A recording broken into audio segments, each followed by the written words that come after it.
Hello everyone, welcome back to my channel. My name is Christina. Today my guest is Mark Gian. Welcome, Mark. Thank you for having me. Thank you so much for joining me today. Mark is a special guest. We've met in 2013, 2014 when I was studying massage therapy at Pacific College of Oriental Medicine, now called Pacific College of Health and Science. And Mark was a teacher. He was teaching essential oils. And my preconception of what the class was going to be was basically, okay, I'll learn something about different smells, what feels good for different moods, and how to rub different parts of the body because it was part application of essential oils. And then my mind got so blown. I was like, oh my God, I actually have to study for this class. Because, you know, academics didn't really come too hard for me, but that class blew my mind. I was like, oh my God, base notes, middle notes, top notes, like anything you can learn about plants. It was so extensive, and the way you presented information was really in depth to the point that I was like, oh my God, he's introducing Chinese medicine, like really bringing acupuncture theory into this massage therapy class, which, you know, it's not foreign because it was an Oriental medicine school. However, we were in the massage therapy program and I just was like, my mind expanded. And so, like, you know, in my previous conversations with people, I always say, I feel these connections with people, these vibratory connections. So I don't have to spend a lot of time with you to know that we think similarly, that we're on the same vibration, if you want to say it in those ways. And so I felt like Mark was that person. And even though we didn't have a lot of time together, I just followed him throughout the years and saw his progression. Because as an acupuncturist, massage therapist, he's also a speaker, an author. And I am so excited to have you here and to share your journey with my audience. So as I mentioned, you're a licensed acupuncturist, you're a massage therapist, you've written books, you have your own line of essential oils. So you're really multifaceted. Tell me a little bit about your background. How did this whole journey start for you in the first place? Go back to the origins of Mark. Wow, the origins. Wow. Well, what can I say? I mean, I was going to start when I dropped out of Boston University, but I guess I'll start a little bit before that. I mean, just naturally being sensitive, right, to consciousness, right? We call consciousness, we call energy, and that was me for as long as that I can remember, you know. And when people were in pain or discomfort emotionally or even physically, as I grew older, I would sense it, right? And sometimes I would want to like help them, and other times I was like, whatever, dude, you know what I mean? And I think that's one thing that I speak a lot in my classes and in my books, how we always need to have like the boundaries, you know, the relationship between the solar plexus and the heart, right? You always need to balance your own personal will with how much you need to give the world, right? But that, maybe we'll speak about that later. But so I was always an extremely sensitive kid, and I was always intrigued about what we couldn't see in the world that was sort of beyond the veil, right? And that was always my soul's calling or longing, you know, to always look deeper. And then how did I get into like actual doing the healing? Was I, you know, went to college right after high school and I couldn't stand it. It was 3 months at Boston University, which is, I'm sure it's a fine school, but I was like, what am I doing here? Like, I do not want to sit in class. I'm not vibing with these people. I don't want to go out and drink and all that. Like, this is not my thing, right? So I ended up dropping out of Boston University. My best friend, who's still my best friend today, he was in Colorado. I flew out there to meet him, spent a month in Colorado, Boulder, and I met different healers and people that really inspired me to think differently and in a way shatter my reality in how I was perceiving life, right? Which I needed. And I was 18, and it was like, and everything about dropping out of school and my past, it all like, there was a resonance there, right? Because it was meant to be, right? There's certain times in our life that are divinely ordained or divine Yes. ordinance, you know, and like divine providence. And I feel like for the major like parts of my life, it was like, oh, whatever I did, I was going to be here anyway. So I ended up meeting different like healers and whatnot when I was 18. And then there was a school called the Medicine Wheel out in New Mexico. And that school was one of the most amazing experiences of my life. It was a very small massage school where they taught Swedish massage, Chinese massage, but also polarity work, cranial sacral work. And they really excelled in teaching Tuina and polarity / energy work. And that's when like I really began to embrace, you know, not only searching for the truth, but also like working with people's consciousness. And I knew from that time on, like, this is exactly what I want to be doing. Like there was no doubt about it. You know, all the time in high school, I was like, oh, what am I going to do with my life? Everybody knows what they're going to be doing. And like, now it's like, yeah, I'm glad I didn't know what I was going to be doing. It's like, my life's really good now and I'm helping people. And like, I'm, you know, continually progressing. I don't have a 9-to-5 job, which I could never hold anyway. You know, like I need freedom, personal freedom. Yeah. And so after I graduated the massage therapy school, I was 21 and I didn't want to start a massage practice. I worked at a couple of spas, but it was like, that was never for me, you know, like, you know, I'm very bad having an employer, okay? It's not. So it was just like, what should I do? So the only thing out there for me really to do was go to school for acupuncture and Chinese medicine, because I learned so much in my previous school called the Medicine Wheel out in New Mexico.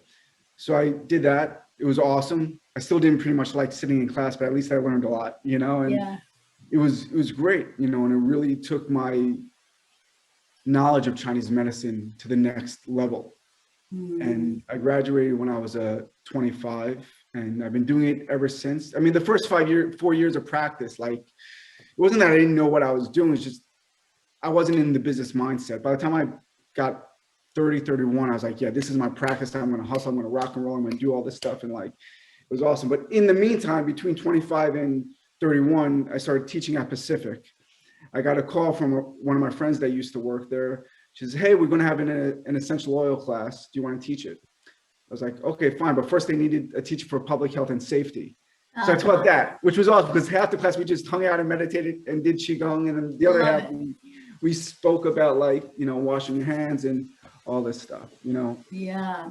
And then after I graduated acupuncture school, I really met my mind-body integration teacher, where I learned dreams, mental imagery, morphology, the study of people's faces. And when I met Peter, it brought everything together. You know, the sort of the spirituality that I thought was lacking in the school at Pacific.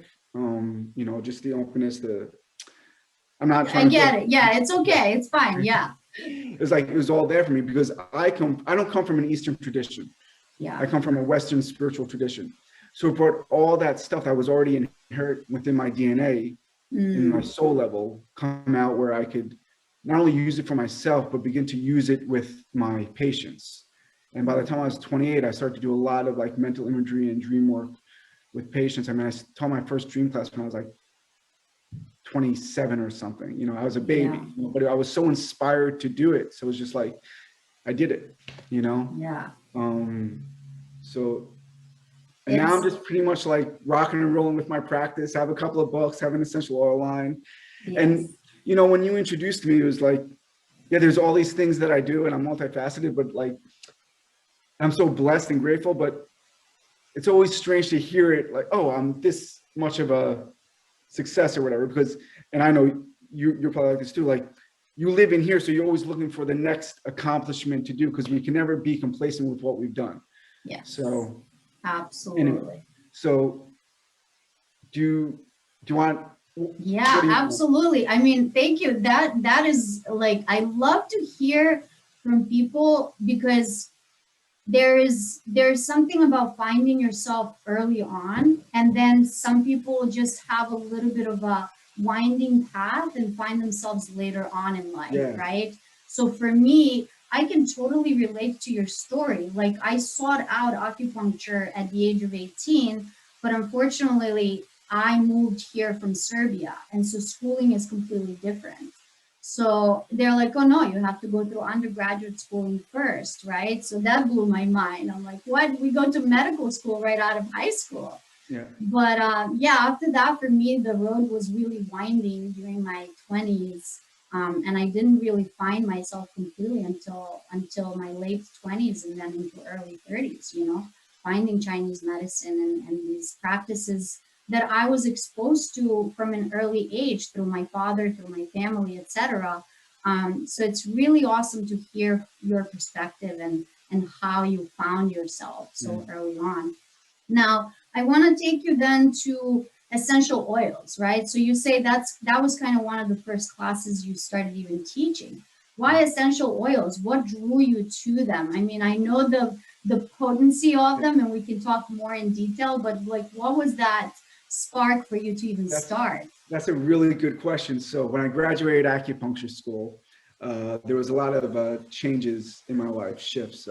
My father passed away that year. Long relationship ended, and I graduated acupuncture school. So it was like all this stuff, like, so I went through, a dark night of the soul, you'd say, right? Which is, I think every healer needs to go through that in order to really expand, right? And the whole idea of going through your dark night is that that there's light at the end. It's tough, but you're gonna bear down, become your own best friend, talk to God or whatever word, and just be more of who you are, right? And there's a book called by Robert Scott Peck, I think it was written in the 80s, called The Road Less Traveled. It's a very famous book, and I recommend it to everybody. And what he says is what I think a lot of spiritual traditions and religious traditions teach, is that whatever you experience is designed for your growth, right? And it's up to us to allow that growth to happen.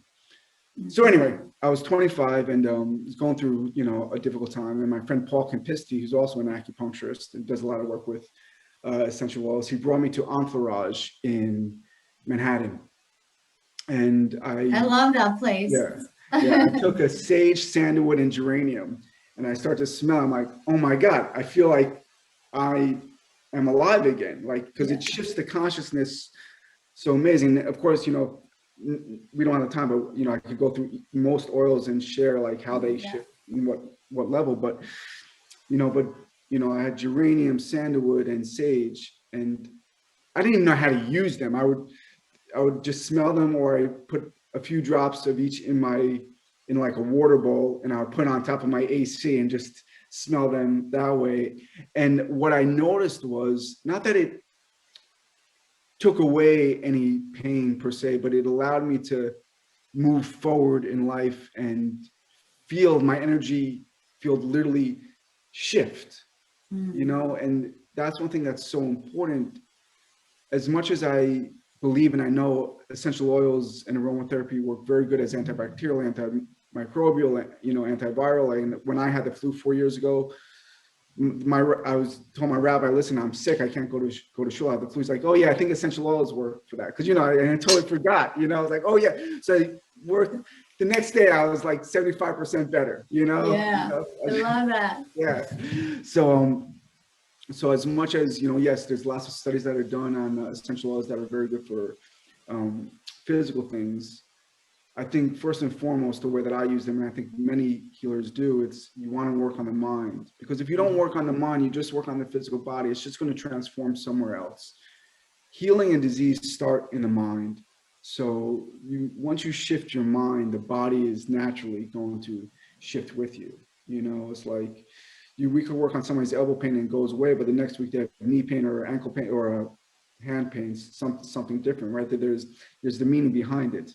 So anyway, those 3 oils, and I was hooked. I was like, this is the shit. This is awesome. So I took a class at, I believe it was the Open Center or East West Books. Okay. And then I found Jeffrey Nguyen.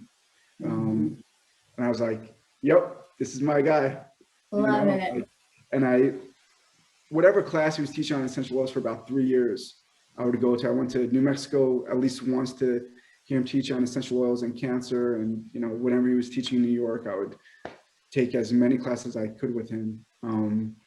And what I appreciate so much about Jeffrey is what I was missing at school regarding the mindfulness part, the spiritual part, he had, right? And so much like when you meet the right teacher, it's not so much what they teach you, it's being in their presence and what you can feel from them, right? Because as much as we're physical here, we have this huge energy field, and it can go and it can dance and it could speak and it can move and it can like embrace other people's energy. And like we take on that consciousness, right? Most of us do it subconsciously, but for those of us that have done a lot of Qigong, meditation, yoga, whatever, been through hell and back, it's there for us, you know.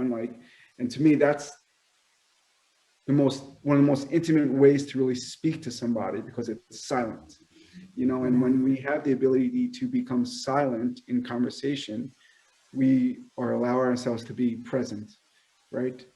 Absolutely. So that's how you started. Okay. Yeah, and then like from that time, I was just like, I remember I would like go through, like make up my own blends and everything and try to explain why based on, you know, the 5 elements, Chinese medicine. But one thing that I really love about learning from Jeffrey is that the directionality of the emotions and the directionality of the essential oils. And yeah. That's one aspect that really was so fascinating to me from your class, and later on just like kind of following your work and getting the oils and using them in my own practice. And I don't use them as often, but I use them very specifically and with very specific people, right? So it's not like I have to always use these oils, right? And what's really interesting for me is that aspect of how oils can really first change our moods, right? Uplift our mood. But secondly, really change our mindset, right? Exactly, yeah. Through time, obviously. Yeah. So can you tell the audience a little bit? Obviously, I've studied with you and you teach it, but can you just explain to the audience a little bit how the oils actually affect the mind, the Shen, as we say in Chinese medicine? Because I think that is super important. Sure. I mean, whenever we smell an oil or the scent of an oil, well, first, let me say this. Every oil has a specific personality, consciousness. So when we inhale a scent, we're taking in that consciousness to our consciousness. So it's naturally going to shift the radio station that our mind is playing at, right? And we may not realize it, but most of the time we're on the same frequency, the same vibration. But once we begin to use certain oils, it shifts you to a different radio station where it could be a little bit lighter, a little bit finer, a little bit more enjoyable to live, because we live within our mind and our thoughts, right? Especially if we have an emotion behind it. So when we inhale an oil, a scent of an oil goes directly to our mind, our limbic system, which is one of the storehouses for our emotions, our beliefs, and also our subconscious, how and why we make decisions. So when we are working with an oil, especially when we're working with intentionality, we're asking our conscious mind to shift our subconscious, and from the subconscious mind, it will bring to light an experience that is different. Does this make sense? Because it's like our conscious mind plants the seed, and the subconscious mind, and however it works, brings the experience into reality, right? So that's why it's so important to shift. You're planting the seeds. Basically, it's kind of like, you know, I spoke to some people about neuroplasticity, right? So that ability to feed your mind specific information or specific feeling. So let's say, you know, I love your essential oils. So BIOLOGIX, I love your oils. So let's say I'm using blood orange, right? Okay. So let's say blood orange. Blood orange is so uplifting, so like refreshing. Yeah. And, you know, like you could be feeling crappy, you could come in all like droopy, whatever, and then there's this smell, this aura, Yeah, right? And you change your mood completely. exactly. Now, let's say I want to use frankincense as an example because it's one of my favorites. I love your frankincense, and I use it more for like before I step into the treatment room, before I even set my intentions. I basically use it on my third eye, and Mm, then I set the intention mm, to get more insight into mm, the client's soul, into their essence.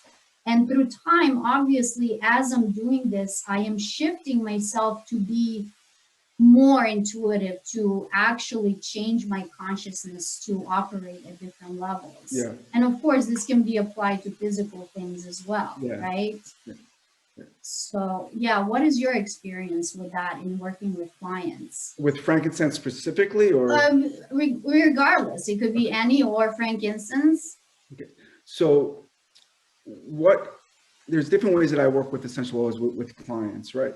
Sometimes if I know that a client is a little bit depressed or down, or they need to be uplifted, I would diffuse something exactly like blood orange, because it shifts the consciousness very quickly, and it's a welcoming scent that they appreciate, and they know what it is, right? Mhm. If I diffuse something like spikenard or whatever, which is a very deep bass note, people are going to have an aversion to that.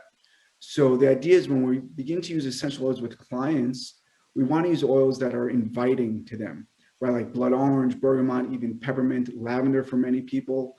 Um, but with frankincense in particular, this is one of the most versatile essential oils, right? Because it heals physical and emotional wounds. It's very good for what I think of in terms of like grace and atonement when we move through traumatic, personal, emotional event. It's very good because it's a wound healer, so it mends the wound, so you can move forward.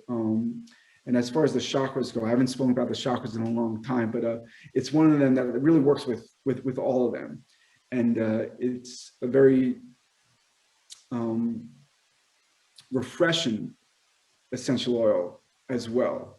And so for those of us that want to do more like inner work, like a meditation when we're working with clients, I would use frankincense, but I would also use it with something like a sandalwood, because sandalwood is also very beneficial for like intuition and groundedness, right? And that's one thing that when we are working with clients in this very sacred space, and we are using our intuition and they invited us to see, it's important for us to stay grounded and not allow our stuff to get involved, right? Because they're going to heal or not. We're just going to do our best. We're just going to be like our Exactly. vessel to like, or a vessel to be graceful to them, Yeah. But I've had lots of experience with different essential oils where I would place it on certain points and they would have like an emotional release very quickly. But that happened, the emotional release happens more often than not when there's already a patient practitioner bond, Mhm. hero bond, Trust. where Yeah. it's like a safe space. And to me, that's like 75% of healing. It's that relationship, right? And like, so any client that comes into me, like, I want to make sure that they feel awesome and they feel supported and they feel inspired. And like by the fifth session with many clients, I'm telling them jokes, and it's like, because the needle and essential oils are very important, but we need to be able to assist in opening up our client's heart with our presence. Like essential oils, acupuncture, herbs, they're awesome, but one thing that I always want to share whenever I'm giving an interview or I'm teaching, it's do the inner work on ourselves as healers, and then like, whatever, man, if you don't get spleen 6 in the right place, you think it's still not going to work? I mean, come on, I it's love like, that. Thank you so much. like they give us this, it's like, stop, just chill, like, Oh my God. Thank you so much. it's like, I mean, because Absolutely the agree. my patients, and I think most people's patients, they come for acupuncture, but they come for the experience that they have with you, right? It's you. It's you, man. That's Yeah. that's what everyone tells me. I mean, like I've done even surveys with my patients, and it's like I don't even know if acupuncture works. Some of them say, but I want to spend time with you. I know you work. Like Yeah. I feel better when I'm around you. So it's like I feel better with when you give me things to do. I trust you. It's that Yeah. bond. So Yeah. that's it. That's it. It's like, you know, sometimes I would, you know, be out to dinner with friends, and there'll be like random people there and be like, so how does acupuncture work? I'm like, dude, I'm not Google. Just Google that. Just Like, I want Google to, it. do you need, what do you need help with? And I want to help you because I probably can. Like, Exactly. I'm not here to explain, like, I'm not interested in that. I'm interested in being a vessel for the healing. As much as I Exactly. taught, like, I'm not like, and I wrote books, like, I don't consider myself like an academic. I write books so people can Grasp the do this stuff, concepts easily. you know? Yeah. Yes, Yeah. Like, exactly. so Which brings me to the concept of your book on essential oils. yeah. You mentioned that you have a book basically which is catered more towards like Chinese medicine practitioners and something more towards lay people, or it's coming out. Yeah. Can you tell Well, us a I little bit? have my book. And by the way, for anybody out there, I'm a very bad businessman. I want you It's to all buy it. right. It's Don't feel okay. like I'm like, but anyway, this is my book. It came out in, I think, 2017, Holistic Aromatherapy. Okay. And it's for everybody. But it is based a lot on Chinese medicine, and it gives anybody that reads it an overview of how to use essential oils and how to think in terms of Chinese medicine and Shen and spirit and working with the mind. But it's a book that really goes over many different ailments that people have, and I have specific blends that most likely will work for these, right? There's no guarantee because everybody's so different. So I sort of Of like, course. you know, as much as I speak about everybody's an individual and all the blends should be individualized, that's not reality all the time. So Exactly. the first half of the book is really based on theory, how to think in terms of Chinese medicine. I think there's one or two meditations, and then the last half is actual herbal blends that you can use for essential oil blends that you can use for yourself and for your Cool. patients. Yeah. Now, I just spoke with my publisher last week, and I didn't even realize they were doing this. There's a hardcover coming out of my book, which is really exciting, and they're going to they change it up a little bit, so it's not so much Chinese medicine based. We use different terminology so we could really get everybody involved. And at the end of the day, it's like, as much as I love one-on-one practice, and that's really where my focus is right now, having books allows me to really expand healing and integration to other people. And that's what I want to do. You know what I mean? Like, and it's such a blessing that sometimes I'll get an email from someone that I never met before. Oh, thank you so much for your book on dreams or essential oils. I'm like, awesome. You know, I could be in the morning having coffee, you know, getting ready for the day. But, oh, it's like, it's a joke, you know? I love that. Yeah. So that segues me actually into dream world because, you know, obviously you have such an extensive background in all of these, which are so interconnected in a way because they all work on the same thing, which is the spirit and the mind, and obviously the body you address as well. But I am so passionate about these topics. Like I said, I've been in this realm of working on myself and really doing the inner work so I can serve others better.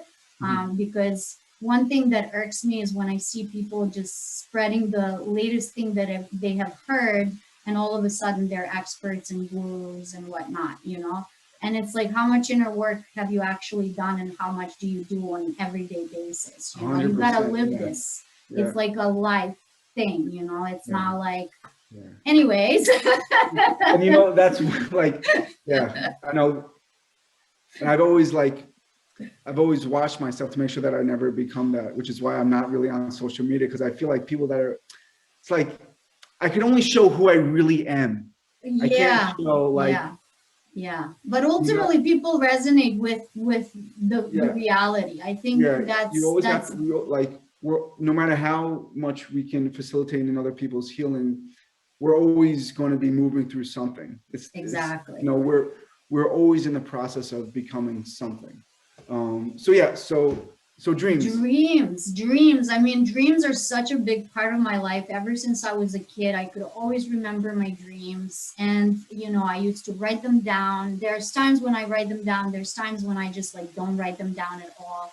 I even remember my friends' dreams that are like super potent, you know, things we've shared. I have connections with my friends through dreams. Like I'll have them in my dream and then I'll tell them about my dream. I'm like, I have no idea, this makes no sense. And then they're like, I know what that is. You know, like that type of a thing. And I'm like, what? You know, precognitive dreams, all of that stuff. So I'm super interested in the topic.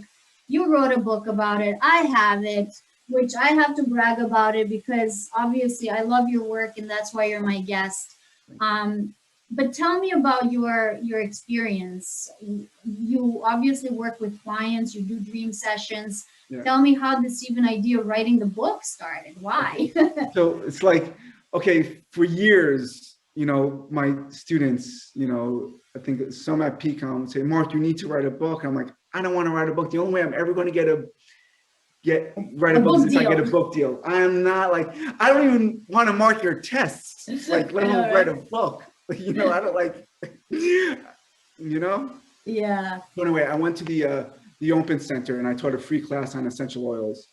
And there was a publisher there, Seco Books, and the publicist, Christine, says, Mark, I think you'd be great for a book. I said, I think so too. Let's rock and roll. I love and it. then a few years later, she's like, you know, we were just speaking and we want somebody to write a book on dreams. And I was just on your website. Oh, you do dream work. I'm like, yeah.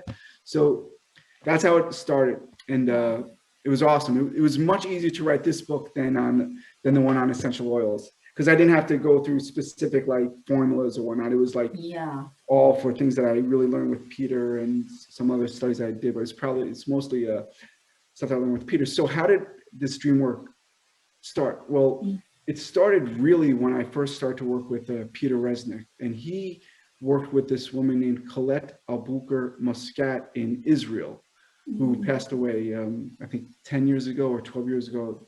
And it comes from a Mediterranean mind-body integration lineage that's like at least 1,000 years old. And as much as it's a book on dream work, just as important as the dream work material in the book is what I wrote about mind-body integration, because that sets up the framework for just about everything that I do. And we need to understand that whenever we are working with mind-body integration, there's a few different pillars, right? One is to understand and to begin to embody the belief that much of what we experience, if not all, is our belief creating the experience, right? The invisible creates the visible. There's a function before the form, right? So there's a function for me to sit in a chair. So there's a function so it comes in a form, right? There's a function for a massage table because I need to massage people. So somebody builds a massage table, right? There's a function for a window outside so people can see, right? So it's things like that, right? But we need to take it deeper, like what belief do I have that I must experience this crappy thing, and how can I use it for my healing? And this is something that, you know, resonates with a lot of people, but also pisses a lot of people off. But it's okay. You get pissed off, it's something to work through. You know, you're working through it, exactly. Yeah, we all work through it. We're all in the same space. And with Peter, I primarily focused with mental imagery and dream work. I also studied morphology, which is the study of people's faces and how it relates to their personality, their past, and possibilities of their future. But I really excelled in dream work and mental imagery. And through my classes that I've taken with Peter and my one-on-one sessions with Peter, I did a lot of mental imagery and I did a lot of dream work. And when I first started to learn dreams, I mean, there were mornings where I woke up where I'd write 3 to 5 dreams down and go through every single thing, Detail. you know, because I Yeah. was like, I need to know that this is truth to me. This is truth. The only class that I did good in high school was social studies because it was truth. Like I want to know truth, you know, like, Yeah. and so I would go through each dream and then not only go through it, understand it, but less intellectually but understand and comprehend that the dreams are a mirror of our awakened life, and our awakened life is a mirror of our dream world, and they're both real on their own accord, right? They're both realities. And one thing that I really want to share with whoever is watching this, there's this concept of transforming darkness into light, right? So first, there may need to be darkness. So we are accustomed to believe that the day begins when we wake up in the morning and have our cup of coffee or tea or whatever we do. But no, it begins when we go to sleep, because the dreams dictate what path we're going to take when we wake up, because dreams share with us 72 hours around the time of the dream, because the dream maker, our soul or subconscious, whatever works for the audience, knows our past, present, and all the possibilities of our future. And the beauty about working with dreams is if you have images in the dreams or scenes in the dreams that are not to your liking, you wake up and you have the ability to transform it, right? And change it. And that changes the day ahead and also your weeks if you continue to do the dream work. And the dreams that I primarily speak about in my book are wisdom dreams, dreams that show us to us. Yes, there's psychic dreams. There's meeting dreams when we meet people on the other side, but there's really no symbology in those dreams. It's really just you and that other person. Yeah. And it's a clear message, boom, boom, boom, like it's the waking world. But most dreams are wisdom dreams, dreams that share with us how we can grow and how we can get out of this obstacle or jump over it or hide from it if you want. But the main thing with the dream book, which I really didn't touch that much in the essential oil book, is that we all come into this world with at least 3, maybe 5 to 5 things that we really need to work on throughout our life. It's our soul's curriculum, our Jacob's ladder, right? In Chinese medicine, this is our doom meridian, right? How do we ascend this ladder? How do we really grow into ourselves?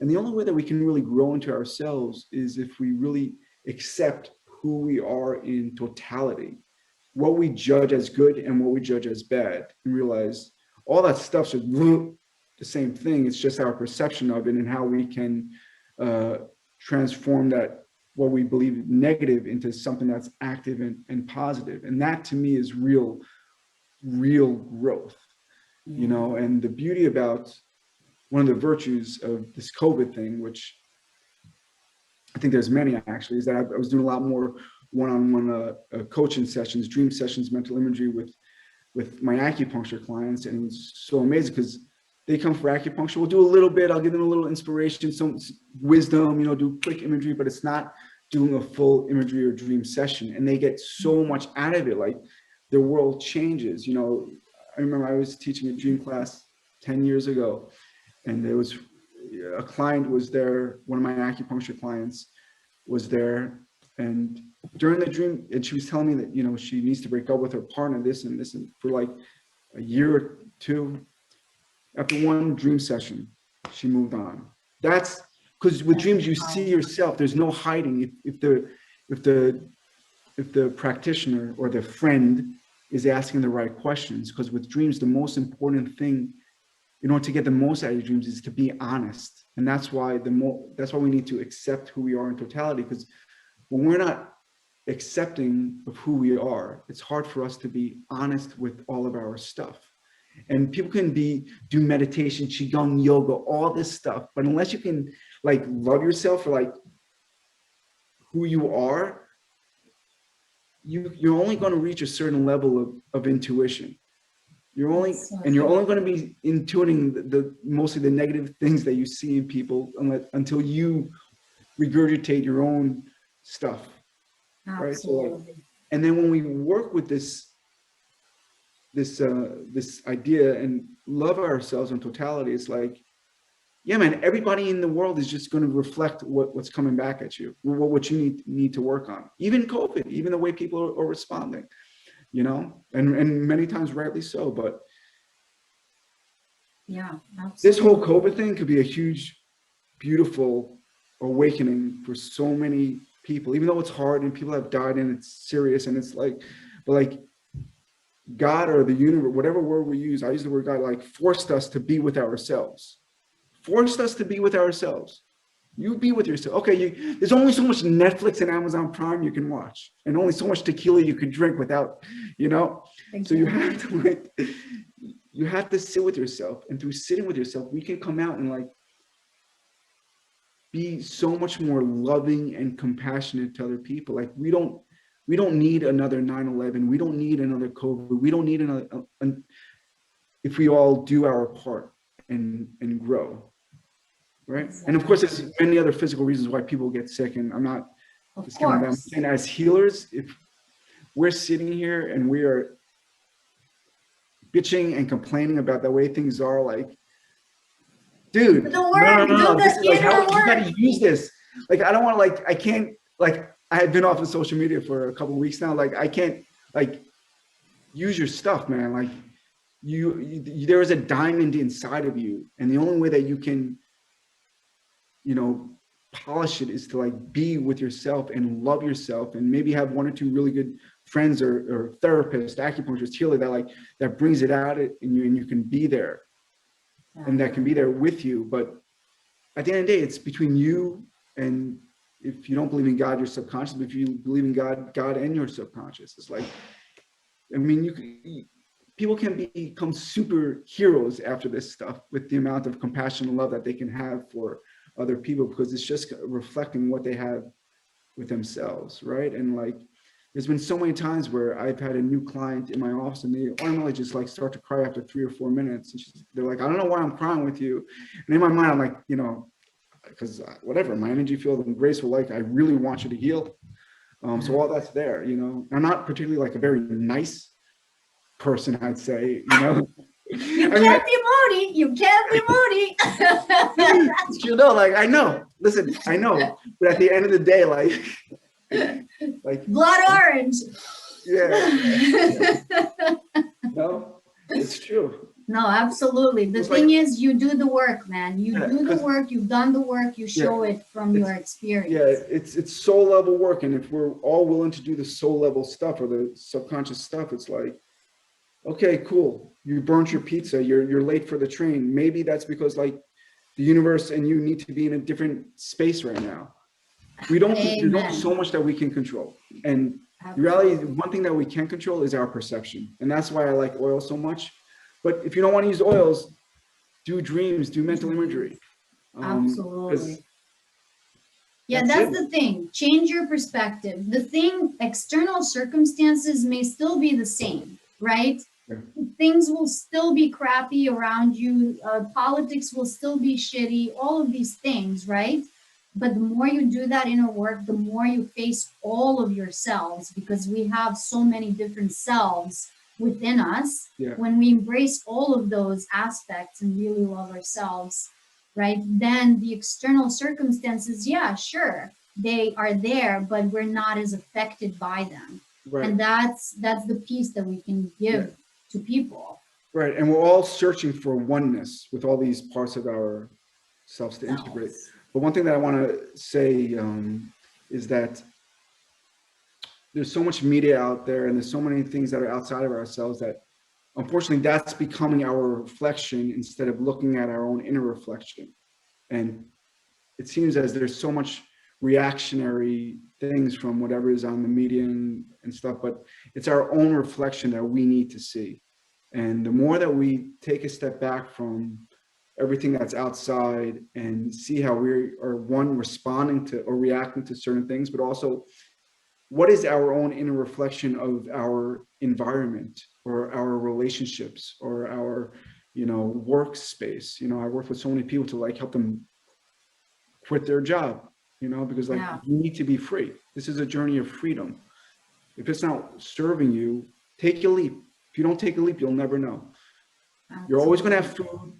You may be a layer 2 on a bill, but like whatever, like you need freedom, right? We need freedom. And that's the main thing. It's understand our own inner reflection and how we can just be. And then it's like, yeah, And then boom, you Yeah, know, it's like and- life does seem a little nicer, you know, when you yeah, change that yeah. inner Life is perspective. good. Life is It's really good. good. And you It know what the really truth is. is?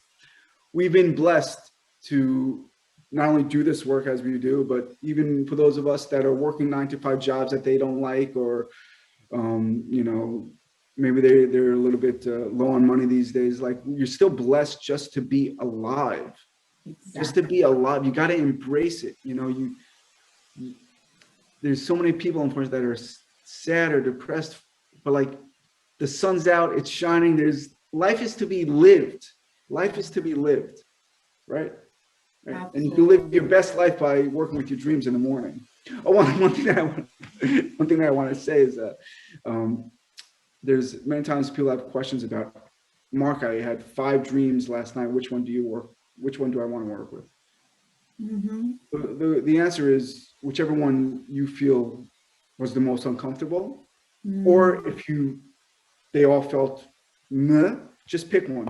Because usually 5 dreams are sharing with you the same message. yeah. And we need to listen to those messages, you know, because we need to get reassurance from our inner world before we look for it in our outer world. Because if we continue to look for it in our outer world, this is what leads to a lot of scatteredness, you know, and heart chi deficiency, heart fire, things like that. We need to really be able to sync our heart chi into our soul, or connect our soul with our heart, you know, that, and this is what we speak about in Chinese medicine, you know, like the heart can be in 100 directions, you know, it's like people always say, you got to follow your heart.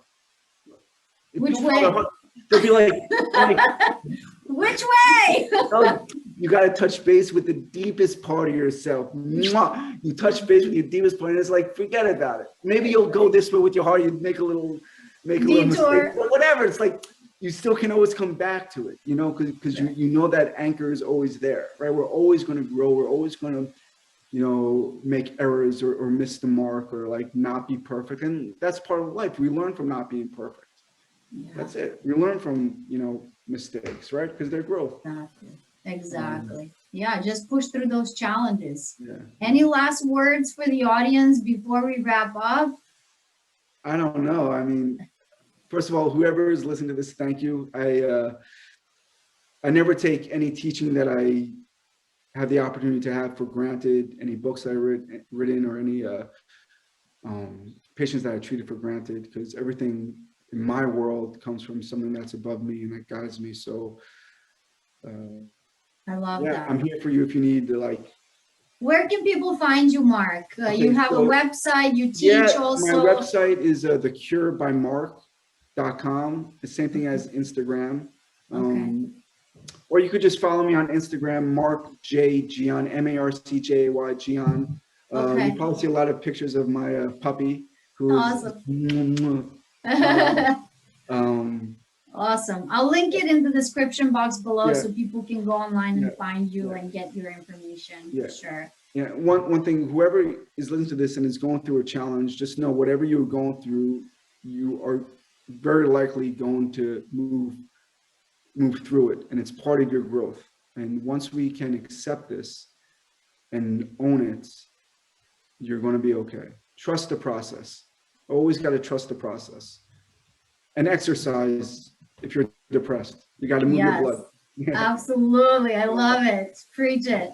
Mark, it was a pleasure talking to you. Thank you Thank you. so much for joining me and sharing your You're welcome. knowledge. Thank you. And we'll see you soon. Okay, Bye. cool. Thanks so much. See ya. Take care.